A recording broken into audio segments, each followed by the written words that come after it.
Some stories shine light on the world, but this one turns inwards. Towards the shadows we rarely acknowledge. Shadows made of guilt, of choices, of truths we pretend no longer matter.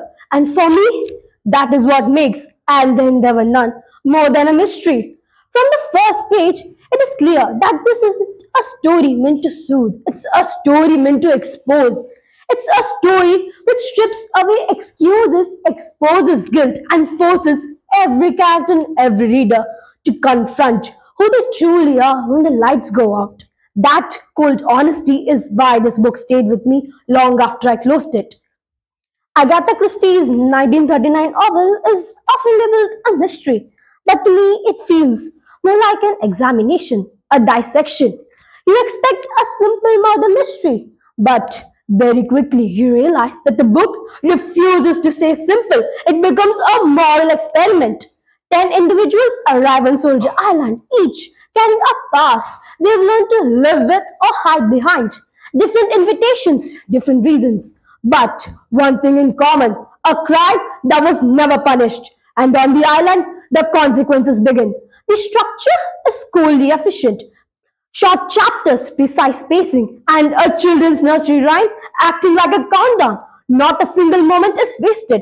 The tension rises quietly, just like water rising around your ankles before you even realize you're drowning.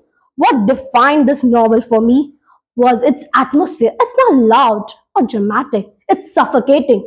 The writing is simple, clear, almost clinical, and that simplicity makes every moment feel sharper. Beneath that calm surface lies the true heart of this novel, the psychology.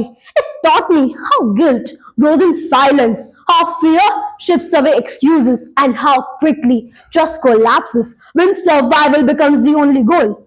There are no monsters here, only human beings, and that is what makes this story even more unsettling. The clarity of the writing makes this book extremely accessible. Everything is direct, and that directness becomes deceptive. You think you understand the story until you realize you don't. At its core, this book isn't about mystery, it's about justice. What does justice really mean? Who decides? And what happens when fairness is replaced by something absolute? Unlike most mysteries, this one doesn't restore order, it dismantles it. The island becomes a place where reputation means nothing and truth can no longer hide. For me, this book felt like a slow psychological tightening. It made me think about the excuses we make and the stories we tell ourselves, and how quickly fear reveals the truth beneath those stories. In the end, And Then There Were None isn't a mystery, it is a mirror, cold, unforgiving, and impossible to ignore. My impression is admiration wrapped in unease.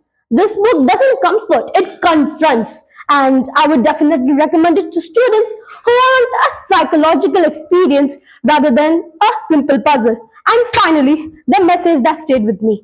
Guilt is a poison, and sometimes the most dangerous weapon in a room isn't a knife or a gun, but a guilty conscience. Thank you.